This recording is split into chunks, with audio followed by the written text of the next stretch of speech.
sa pagbibintang nila na ikaw daw ay para spy ba or pakawala ni Bongbong Marcos? Parang may ganon na issue na nababasa ko. Anong masasabi mo sa mga taong yun? Itong mga taong walang gawin kundi manira, hayaan nyo lang sila. Kahit araw-araw manira yan, hindi naman tatagos yan. Hayaan natin. I do not owe them any ounce of explanation. If they think na ganun, di wag niyo ko iboto. Wala namang problema. Doon sa mga naninira, wala naman, hindi naman pilitan to. Grabe naman ho yan mga kababayan. Nagulat naman ho tayo. Itong si Atty. Vic Rodriguez, bigla ho nasa Amerika. Kasama ho ito si Palangga, itong si Binibining Maharlika. Pero bago ho natin panoorin yung interview na yan nitong si Binibining Maharlika dito kay Atty. Vic Rodriguez, alam nyo na ho mga kababayan. Kung bago lang ako sa PH Update, sa like at sa subscribe, naku, masaya na ho tayo dyan. Sa mga gustong sumali sa ating community, alam nyo na ho ang gagawin. Yung join button, nandyan lang ho sa baba. Ngayong papalapit na eleksyon, kailangan ho natin sariwain, okay? Yung ginawang kabrutalan ng administrasyon na to para ma-remind ho yung ating mga kababayan doon sa mga kandidato na merong partisipasyon sa mga kaganapan na yan na nangyari sa KOJC. Huwag ho nating kalimutan kung gaano kabrutal at berdugo yaang mga individual na yan. Ayan, pa itong si Pastor Apollo Kibuloy, number 52 sa balota. Mga kababayan yung mga nagrereklamo kesyo maliit daw yung mga pangalan ng mga kandidato natin. Ayan, linaki ko na ho. Para yung sa mga malalabo ang mata, mabilis nilang makita na yung si Gob Chavit number 58 pala sa balota, di ba? At itong si Atty. Jimmy Bondok number 10 sa balota. Kagad maaninag nila yung numero at pangalan ng mga kandidatong ating sinusuportahan. Wag ho nating kalimutan sino-sino ba ho yung mga politiko na sila ang may kagagawan ng kabalbalan na yan na nangyari dyan sa KOJC. Tandaan ho natin, yaan si Benhur Abalos, isa ho yan sa pinakawalang kwentang kandidato ngayong mga panahon na to. Balingbing pa ho sa balingbing yung mama na yan. Wala hong mapapala ang sambayan ng Pilipino dyan sa tao na yan. Kung iboboto nyo yan si Abalos, si Senator Philip na lang. O di naman ho kaya itong si Pastor Apollo Kibuloy. Di hamak na meron naman hong napatunayan itong si Pastor Apollo Kibuloy kumpara dito kay Benhur Abalos. Siyempre, yan si Atty. Vic. Alangan naman, di ba? Ito mga kababayan, rekta na ho tayo dito sa ating pinakaunang paksa. Dito sa larawan na to, na ano lang ho tayo medyo na yan, medyo katagal na yan. Yan ho yung paglulungsad nila ng tawag dito, yung Bagong Pilipinas, noong January din ho yan, nagdaang taon. Hindi ho natin malaman kung anong meron sa unang buwan ng taon at doon ho talaga nabubuo yung mga alyansa, yung mga grupo, kagaya ng Hakbang na Maisog, di ba? Talagang naging solido yan, kung di ho tayo nagkakamali. January 2024. At ngayon talagang napakalaki na ho ng organisasyon. Ito naman ho yung paglo-launch, yung counter ho nila dito sa Akbang na Maisog, yung kabalbalan ho nila na yan. Makikita nyo ho sa inyong larawan, etong si Bong Revilla, itong pinakawalang kwentang kandidato, yung si Benhur Abalos, at yung mga aso nitong si Tambaluslos. At makikita nyo ho sa inyong larawan, sa body language pa lang ho, kitang-kita ho natin na hindi ho komportable itong si Marcos Jr. Paano ba naman? Mantakin mo yun, asawa mo na, pero mas kinakausap pa yung pinsan mo. Paano kasi? Bangag ka kasi. Singot ka kasi ng singot. Pahinga ka muna kasi. Yan tuloy yung asawa mo na mismo, ayaw kang kausapin. Ito pa ho mga kababayan. Ayan OP na OP. OP na OP ho itong si Marcos Jr. Ayun na nga mga kababayan, rekta na ho tayo. Ano lang, gusto ko lang maipakita na talagang ang mga kabalbalan na nangyayari ngayon, yung panggigipit kay BP Sara, yung panggigipit kay Pastor Apollo Kibuloy, walang ibang may pakana kundi yaang bakulaw na yan si Lisa Araneta Marcos. Perwisyo sa sa sambayan ng Pilipino yung ali na yan. Ang laking perwisyo ho ang ang nakamtan ng sambayan ng Pilipino diyan sa ali na yan. Eto, rekta ho tayo dito kay Binibining Maharlika, dito kay Atty. Vic Rodriguez. Kita nyo na ho ba yung mga kandidato natin? Ayan kita nyo na ho ba yung mga numero? Siguro sa matagal-tagal pa naman ho yung eleksyon, yung mga pangalan at numero paulit-ulit ho dyan. Siguro kahit nakapikit niyan sa balota, ano lang yung mararamdaman nyo lang yung pagkasulat ng pangalan, ano, alam nyo na, ito 32, JB Hinlo. Di ba? Pagka itong mga kandidato natin, natalo pa yan, talagang, dinaya na. Nagkaroon na ng hocus-pocus, ika nga. Ito, dito tayo kay Palangga, Binibining Maharlika. Sa ating mga kapitbahay, hindi lamang ho sa infrastruktura, pati sa pag-uugali. Ay, teka lang. Ano ho muna pala ho tayo? Mabilis ang update, ha? Mabilis ang update ho tayo sa mga kaganapan dyan sa Quirino Grandstand. Ito, mabilis ang update. Sabing peace rally. Detalye sa live report ni Christine Dantes. Christine. Naku po. Kasado na at handang-handa na para sa gagawing National Rally for Peace ang Iglesia ni Cristo na gaganapin bukas sa Quirino Grandstand bilang pakikiisa sa panawagan na magkaisa at magkasundo ang mga namumuno sa ating organisado, nakakatuwang makita na talagang areglado lahat, portalet, mga saludo. Napakahusay talaga. Dahil sa inaasahang pagdagsa. Kaya naman, para sa mga dadalo, respetuhin natin yung diwa ng rally na pangungunahan ng INC kasi pera, manpower, talagang matagal na paghahanda ho ang ginawa ng INC para maipakita sa administrasyon na to, sa mga politiko, na ang kailangan natin kapayapaan. Huwag niyong guluhin ang usapan, ika nga. Sana mga miyembro ng INC ay naglagay ng 1,000 portalet sa 4 na sulok na nasabing lugar, kung saan every 2 hours ay lilinisin ito para hindi mapuno at magdulot ng mabahong amoy at mapanatili ang kalinisan sa paligid. Nagtalaga din ng Emergency Operation Center at Incident Command Post na siyang magmamanage ng mga resources na makakatuwang sa nasabing aktibidad. Katuwang din ang lahat ng mga scan para mapanatili ang kaligtasan, kaayusan at kapayapaan ng isasagawang national rally. 8 tent naman ang inilagay bilang emergency. Ayun, naputol, no? Ang importante hudot dito, meron na ho tayong update sa mga kaganapan na yan dyan sa Quirino Grandstand. Napakalaking stage. Pero sa iba't ibang bahagi ng Pilipinas, nakita ho natin yung mga larawan, talagang, kumbaga, in full swing na yung paghahanda. At yung ibang mga lugar, talagang handa na ho para bukas. Matindi-tindi ho ito, mga kababayan. Matindi-tindi ho ito. Okay. Prueba, kagaya ho yung mga nag-i-enjoy sa pagtanggap ng ayuda. Yung ayuda doon sa mga tumatanggap ng pera ng ayuda, maawa po kayo doon sa talagang dapat magbenepisyo dyan. Yung tumatanggap ng ayuda, yung tinatawag nating ayuda ni Bongbong Marcos at ni Martin Romualdez, yung ayuda na unconditional cash transfer, dapat po yan ibinibigay doon sa tunay na nangangailangan. Hindi doon sa mga leader ng mga corrupt na politiko at ng mga taong gobyerno. It is totally unlike yung 4Ps, yung Conditional Cash Transfer Program. At least yun, merong limit, merong hangganan at may condition. Anong condition yan? Kinakailangan panatilihin mo sa eskwelahan yung mga anak mo. Pangalawa, kinakailangan pabakunahan mo. Yung mga kinakailangan bakuna growing up. At pangatlo, yung periodic check ng mga bata sa health center o di kaya ay sa government hospital. So, kahit paano, merong control yung 4Ps. Pero itong ayuda na pinamimigay indiscriminately ni Martin Romualdez at ni Bongbong, wala po ni isang Pilipinong kayang humarap kahit kanino, kahit sa inyo, na magsasabing umunlad ang buhay niya o kaya ng pamilya niya dahil diyan sa ayudang yan. Corruption po yan. At yung sinasabi natin na sana maging kagaya tayo ng Estados Unidos na napakaganda at ganun din naman sa Japan, sa Hong Kong, sa Singapore, lahat po yan ay nagsisimula sa liderato ng ating bansa.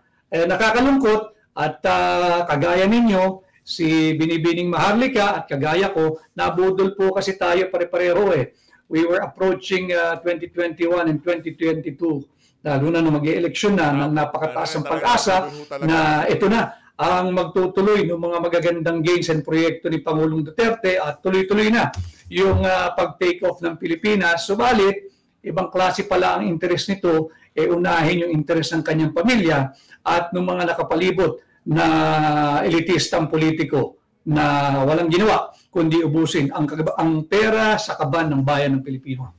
Yeah, so Attorney Vic, itong issue sa drugs or sa pulburon na talagang hindi natatapos-tapos. Recently, merong pronouncement ang PNP na kung saan exempted ang mga, not only yung mga police natin, kundi pati mga kasundaluhan sa drug test at dito sa psychological test. Ano ang opinion nyo dito? Para talagang, ito tolerate na itong paggagamit ng illegal. Isang malaking pambubudol sapagkat lalong tumitindi yung panawagan na sumailalim sa isang open, fair, credible and transparent hair follicle drug test ang Republika ng Pilipinas na namumuno, si Bongbong Marcos, subalit ginawa ng exempted yung mga miyembro ng AFP at PNP, and I'm not sure if even other members of the uniformed personnel. Baka kasi yung mga baka kasi alam nitong si Marbil, maraming nag-o-overtime sa anay ng mga pulis, kaya in-accept na niya yung mga kapulisan at ibang mga kasundaluhan diyan sa psychotest at diyan sa pulburon test. So bali tingnan po ninyo, ang security guard na hindi naman lahat ay nagdadala ng baril ay kinakailangan sumailalim sa isang psychological or psychiatric and drug testing. Bakit? Bakit? Samantalang yung mga binibigyan mong matataas sa kalibre ng baril exempted, isang malaking kalokohan yan. In fact, Maharlika, I'll take this opportunity nung mga nagtatanong sa akin, isa sa mga pangunahing agenda, legislative agenda na nais kong isulong bilang senador ninyo ay yung pagpapalakas sa mandato ng PIDEA. At ang ibig kong sabihin, bibigyan natin ng kapangyarihan ng PIDEA na magsagawa ng isang mandatory hair follicle drug test taon-taon or every 2 years sa lahat na naglilingkod sa gobyerno. Sa pamumuno ng Presidente ng Pilipinas, sa pamumuno ng Chief Justice sa Judiciary, at sa pamumuno ng Senate President at ng House Speaker sa mga miyembro ng Legislative Department. Across the board yan, para makasiguro tayo na nasa tamang pag-iisip ang ating mga leaders, national man o lokal. Wow. So sana talaga, Attorney Vic, ang mga leaders o ang mga magiging future leaders like you ay talagang tutukan para mabawasan itong issue natin, lalo na sa droga. Attorney Vic, sa interview mo with Karen Davila, talaga naman nagba-viral ngayon, di ba? Ang galing-galing niyo pong sumagot doon. Sabi nga namin, eto mga friends ko dito at ang mga viewers natin, talagang very smart at ang talas ng mga sagot, talagang straightforward. Saludo. Paulit-ulit mong sinasabi doon at even nasa book mo na ikaw ay talagang in-appoint ni Bongbong Marcos as Chief of Staff at pinirmahan niya. So, ang gusto kong itanong sa'yo, ikaw ba ay hindi mo pinagsisihan yung hindi pagtanggap nun? Kasi maraming nagsasabi na sayang naman, dapat nakisakay ka na lang sa gobyernong Pulboronic. Hindi ko kasi kinakailangan ng pwesto nung nanalo na sinasabi ko na wag na ako, okay na ako, basta gawin lang yung napag-usapan at gawin lang yung magagandang salita na binitawan ng kampanya. Dahil nakaharap din naman ako lang din naman ang nagsasalag, ako nagpapaliwanag, ako sumasagot, at alam naman ninyong lahat yan. At nung nandoon na nga, maganda naman yung, ulitin ko, iba na kasi pag nung nanalo na, you are no longer talking to an ordinary friend and the candidate that you have helped and supported.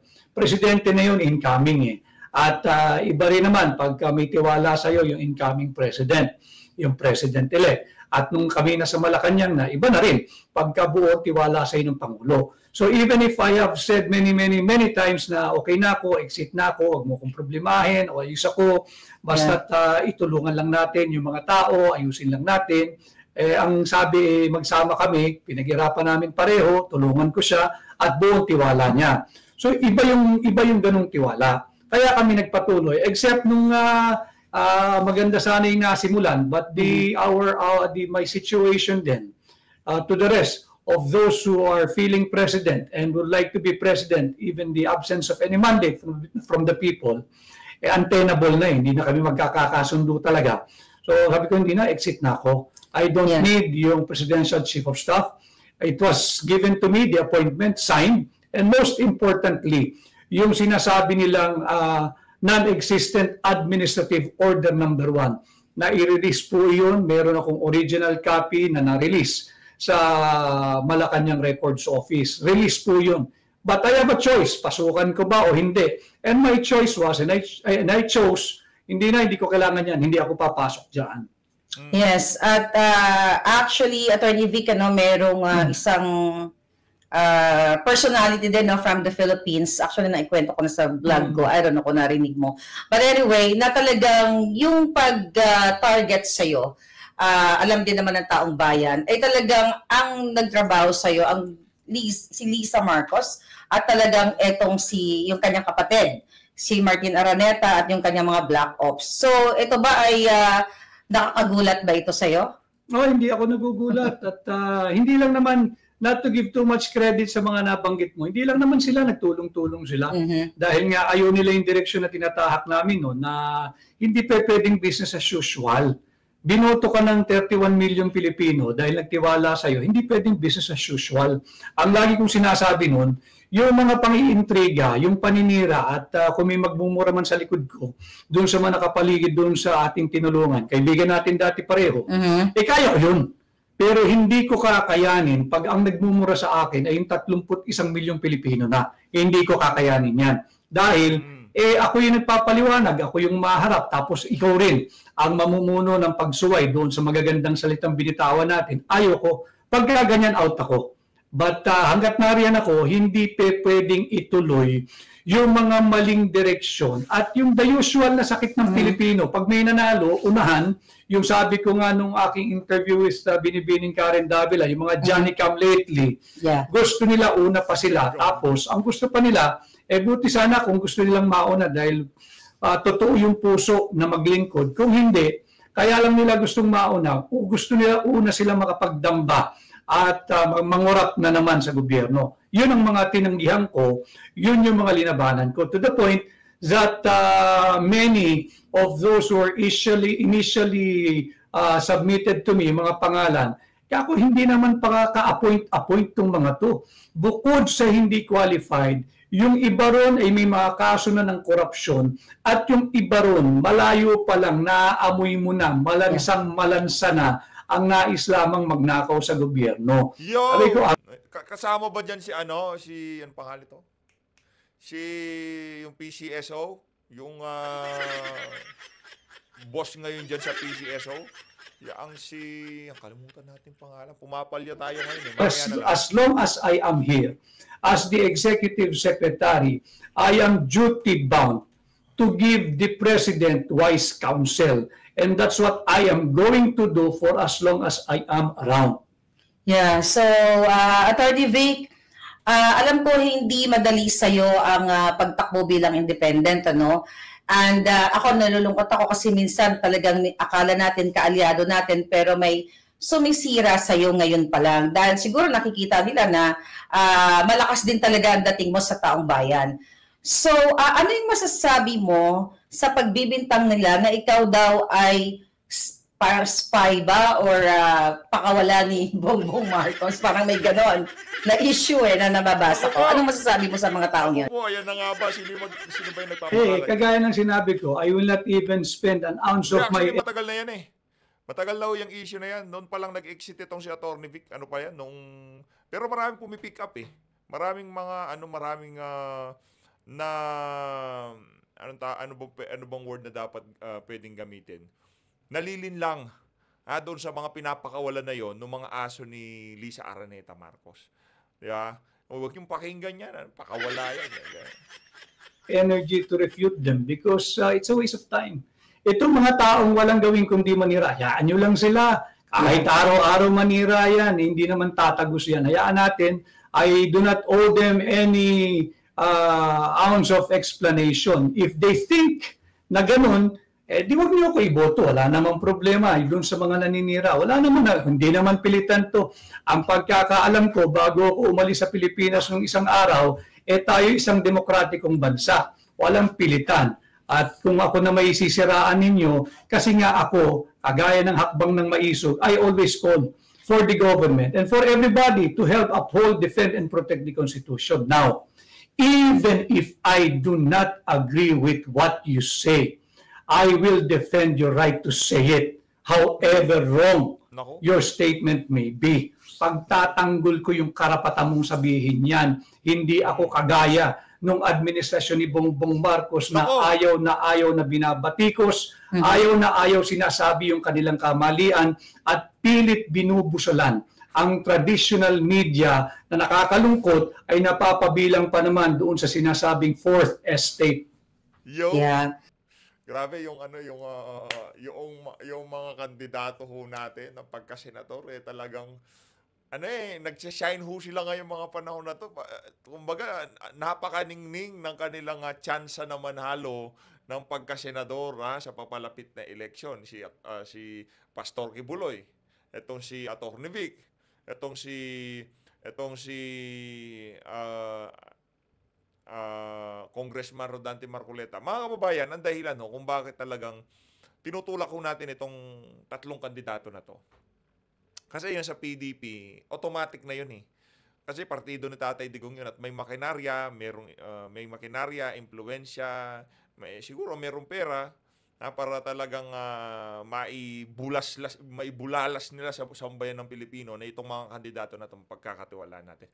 Ito mga kumbaga, pwede natin sabihing independent.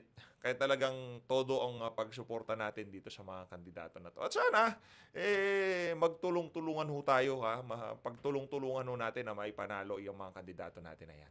So, ano po ba ang plataforma ng Maisog sakaling tayo ay pala rin na maging parte ng gobyerno? Bilang tunay at maisog na oposisyon, aking dadalhin yung ating war on corruption. Sa gobyerno, aking ipapanukala ang pagbabalik at maibalik ang death penalty sa kasong plunder. Pero bago ho natin ma-excite sa pagbabalik ng death penalty, unahin po natin, kinakailangan nating amyendahan yung plunder law. Kailangan mapababa natin yung threshold niyan. From 50 million, bababa po natin ng 5 million pesos or maybe even lower yung threshold ng plunder. Dahil sabi ko nga, walang reason there's no rhyme, no reason. Talagang hindi mo pwedeng mapaliwanag bakit kinakailangan tayong nakatanga lang habang ninanakawan tayo, hindi natin makasuhan ng plunder sapagkat hindi pa umaabot ng 50 million pesos. Malaking kalokohan. Bakit yung mga nakapwesto, yung mga mambabatas, yung taong gobyerno na nagnanakaw ng kalaki-laki, ang tawag honorable or your honor? Bakit yung gutom lang yung pamilya, yung mga anak niyang sanggol, kinakailangan lang niyang pakainin, nagnakaw ng isang latang 5-5 sardinas, makukulong, diretso kalaboso, ang tawag agad sa kanya, kriminal, o kaya suspect. Bakit ganun? Hindi ba't mas malala, mas masahol at mas hinos yung nakawan mo, hindi lang pera ang mamamayang Pilipino, hindi lang isa, kundi yung buong populasyon, 115 million Filipinos yung nanakawan mo. At ang pinakamasaklap, ang ninanakaw ninyo ay yung mabigyan ng magandang kinabukasan ang kabataang Pilipino. Prueba, binawasan nyo nga ng 12 billion pesos yung budget ng DepEd. Ito ay sa kabila na tayo'y kulelat na sa math, sa reading, sa science, sa spelling. Sa inyo linagay yung pera ng 12 billion ng DepEd, dinagdag nyo dyan sa Senado at sa House of Representatives 50 billion, paghahati-hatian po nila yung 50 billion para dyan sa ayuda. Yung ayudang yan, corruption lang ho yan. That's a legitimate, legal way or legalized vote buying. Attorney Vic, ngayon, I believe may mga isinusulong na naman na bagong impeachment laban kay Inday Sara. And sa January 13, Monday, sa Pilipinas, ay magkakaroon nga ng peaceful rally dito sa Quirino Grandstand ang ating mga kapatid na INC. So mayroon akong naulinigan, I hope hindi totoo, na pilit ginagapang ng Marcos administration, particularly si Liza, kung saan ay gusto niyang parang i-bribe ang INC para maging part ng program si Bongbong Marcos. Hindi pa naman kumpirmado to. Just in case na mangyari ito, ano ang sa tingin mo magiging impact nito sa taong bayan at sa iyo? Ako, unang-una, kinikilala ng Hakbang ng Maisog, ginagalang ang gagawing pagkilos ng ating mga kasama sa Iglesia ni Cristo. Sapagkat karapatan ng bawat Pilipino, ayan ay nakaguhit, nakasaad, at may garantiya sa ating saligang batas. Yan nga po yung Article 3, Section 4 ng ating saligang batas na hindi pwedeng pigilan yung malayang pagtitipon at payapang ipahayag ang ating hindi pagsang-ayon sa maraming mali ng Marcos administration. Yung doon sa pangalawang mong tanong, ako'y nananalig na hindi kayang tapatan ng kahit anong halaga ng salapi ang pamunuan at ang mga miyembro ng Iglesia ni Cristo. So, maganda na rin na magtangka sila ng ganun, na makita nila kung ano yung magiging kumbaga consequences ng pagtatangkang yan kung sakasakali man ay yan ay totoo. Naniniwala ho tayo dyan, 100%, no? Hindi magpapabayad o magpapasuhol na baka isampal lang sa pagmumukha ng mga politikong gustong manuhol dyan sa INC na yan. Tayo naniniwala ho tayo, hindi matatapatan ng pera. Ang pagkilos na gagawin na yan ng INC. Gumastos na nga ho sila dyan eh. Yung palang logistic, yung palang venue, yung palang lights, audio, lahat ho yan mga kababayan. Rerentahan ho yan. Yung kuryente, yung mga tauhan, pagkain. Tapos ilang buwan, ilang linggo, tapos itatapon lang ho nila basta-basta lahat na napaghirapan nila na yon. At yung pag-asa na ibinigay nila doon sa ating mga kababayang umaasa na dito sa rally na to, ma-enlighten. Yan. Magkakaroon ng kaliwanagan. Yan. Ang mga politiko ngayon sa ating bansa at magkaroon ng kapayapaan. Natitigil na nila yung impeachment na yan dahil talagang magkakagulo pagkat nananalig, hindi uubra sa mga Iglesia ni Cristo yan. Ito'y panawagan nila at while they are calling for peace, ako'y naniniwala na dapat yung kapayapaan tuloy-tuloy yan. Kagaya ng Hakbang na Maisog, yung ating pure advocacy na transparency, accountability, peace and security na by the way ay mag-iisang taon na po simula nung inilunsad ni Pangulong Duterte yung Hakbang na Maisog on January 28. Kaya Tatay Digong huyang Hakbang na Maisog. So I am not sure kung merong isang gathering muli ang Hakbang ng Maisog just to celebrate and commemorate yung ating one-year advocacy calling for transparency, accountability, peace and security. But tulitin ko, ang Hakbang ng Maisog ay kaisa ng Iglesia ni Cristo at ng mga iba pang nananawagan ng kapayapaan. Ayaw natin ng gulo, ayaw natin ng gera. Pero kinakailangan managot at may pananagutan at may transparency ang mga namumuno sa pamahalaan. Hindi pwedeng panay kapayapaan lang pero patuloy tayong ninanakawan ng mga korap sa gobyerno. Yeah, just in case po, swertehin ng taong bayan, magkaroon ng transition. Let's say, January, ngayong buwan or the next month. Paano natin, when I say transition, mawala na itong bangag administration, paano ba natin mapapanagot itong mga plunderer, itong mga smuggler, itong mga nag-commit ng high crimes? Paano natin sila panagutin agad-agad? Yung mabilisan ba kung magkaroon tayo ng bagong leadership?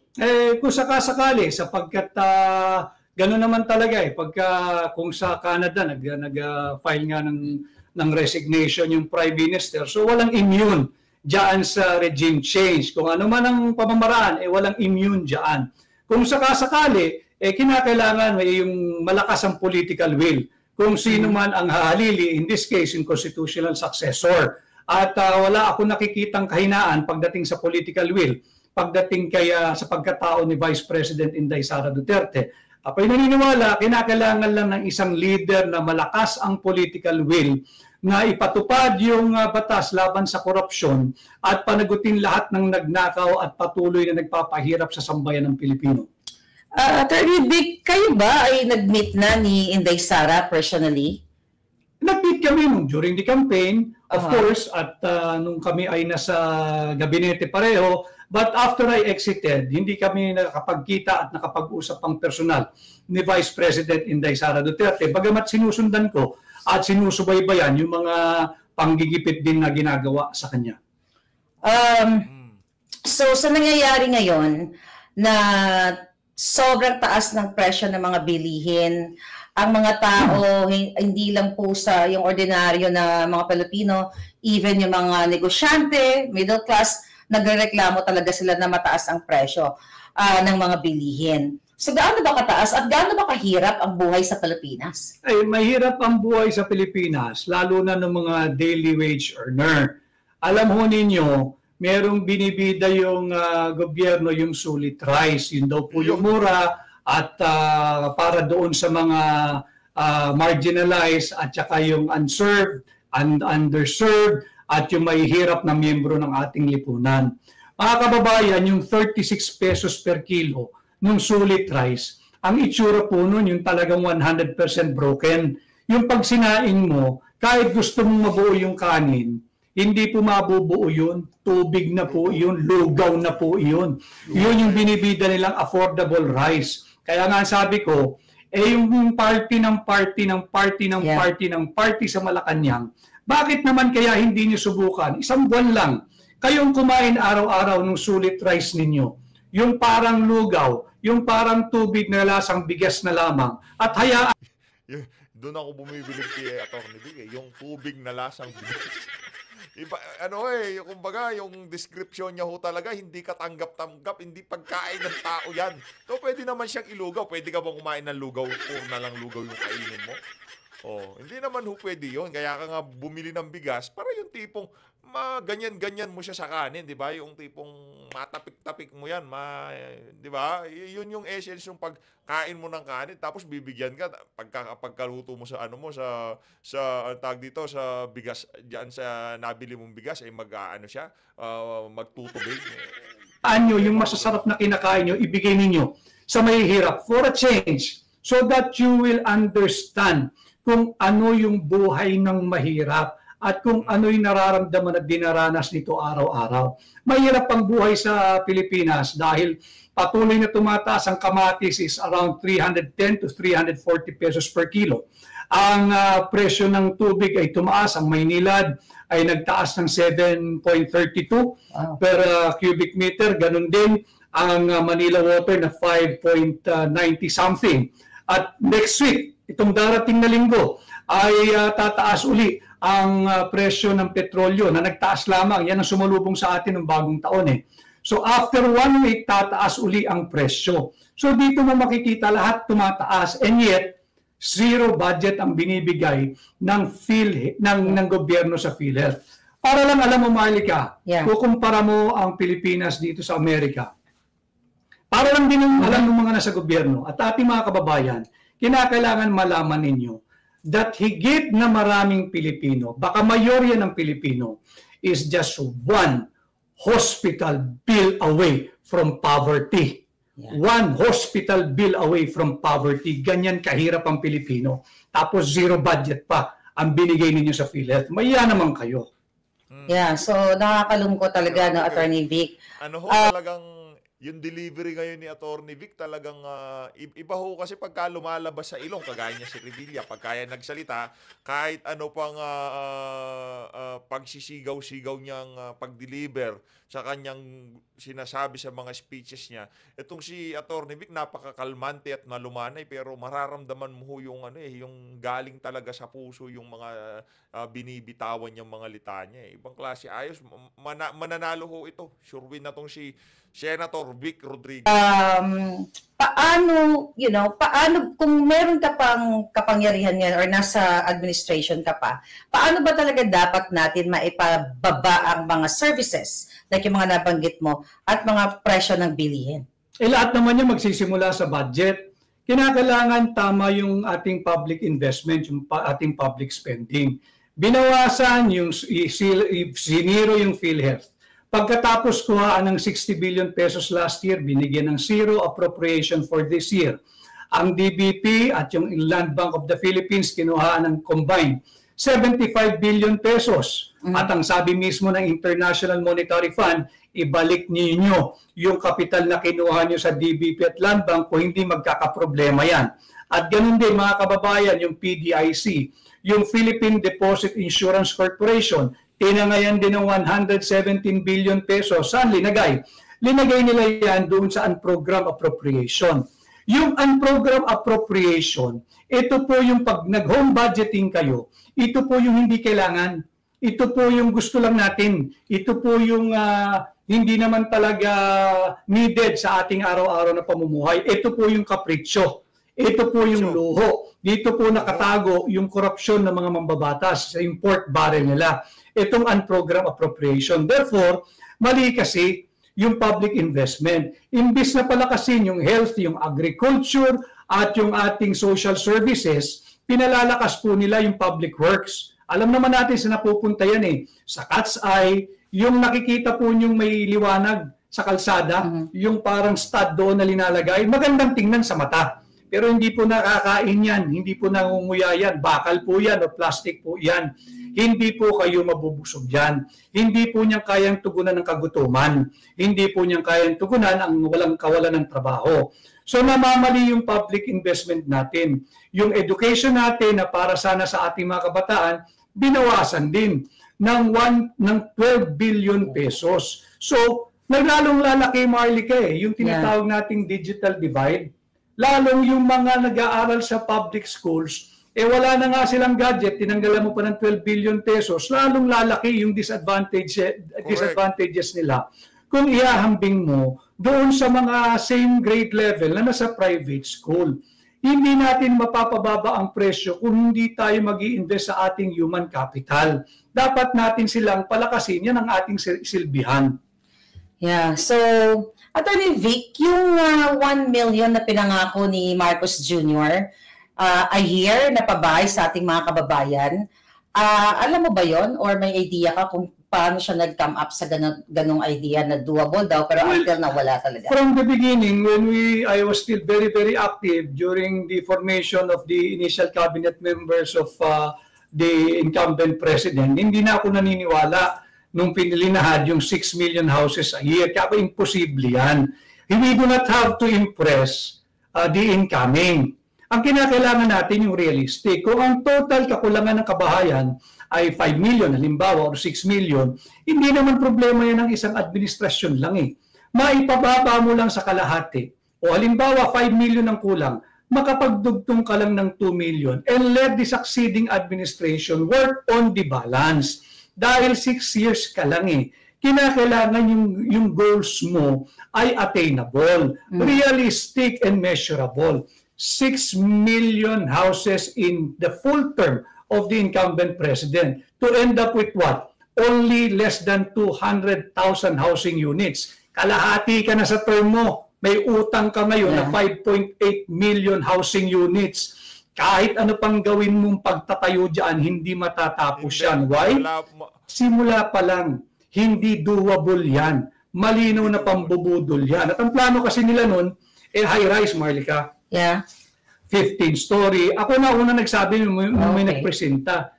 Paano aakyat ang mahirap from the ground floor to the 15th floor? Ang plano, meron daw elevator at kako, wala nga pambayad ng dues yan eh. Sino magbabayad ng kuryente niyan? Dahil napakalakas ang konsumo ng kuryente ng elevator. Kesa maghahati-hati daw yung mga homeowners, nakautang pa yan, kako mag-a-amortize pa yan. Wala nga pera yung market niyan eh. Socialized housing nga eh. Halimbawa, yung buong association na yan, yung 15-story building, hindi bumoto doon sa incumbent mayor, puputulan din ng subsidy ng mayor yan. Di titigil ngayon yung takbo ng elevator. Paano bababayin na sa taas? Araw-araw maghahagdan yung 15th floor to ground floor. Kaya sabi ko, mas mainam sana yung mas mabababang building. Kung 5 to 7 story o dili kaya ang ating expansion, yung di baling maliliit, basta't hindi vertical, kundi palapad, horizontal. Kaya lang nga, minamadali, ginagawang masyadong rin na naroromanticize yung 6 million houses in 6 years. Hindi mangyayari yan at yan ay isang malaking pangbubudol. Pangbubudol. Ayun na nga mga kababayan, punta kayo dito kay Volyak TV kung gusto nyo tapusin yung interview na yan ni Atty. Vic Rodriguez. as usual, ano pa ho bang aasahan natin pang diinan na pagtalakay sa mga issue at talagang napapaliwanag ho ng maigi. Kaya hindi pa nga naglalatag ng plataforma. Alam na ho natin na talagang gagawa ng magtatrabaho ng maigi ang si Atty. Vic kung sakaling mapunta sa Senado. Pastor Apollo Kibuloy, number 52 sa Boloto. Maraming salamat ho sa pag-support sa PH Update. 55 naman ho itong si Atty. Vic Rodriguez. Mahalin ho natin ng Pilipinas. Siyempre, number 38, Congressman Rodante Marcoleta. Naku, itong si Gob Chavit, 58 po pala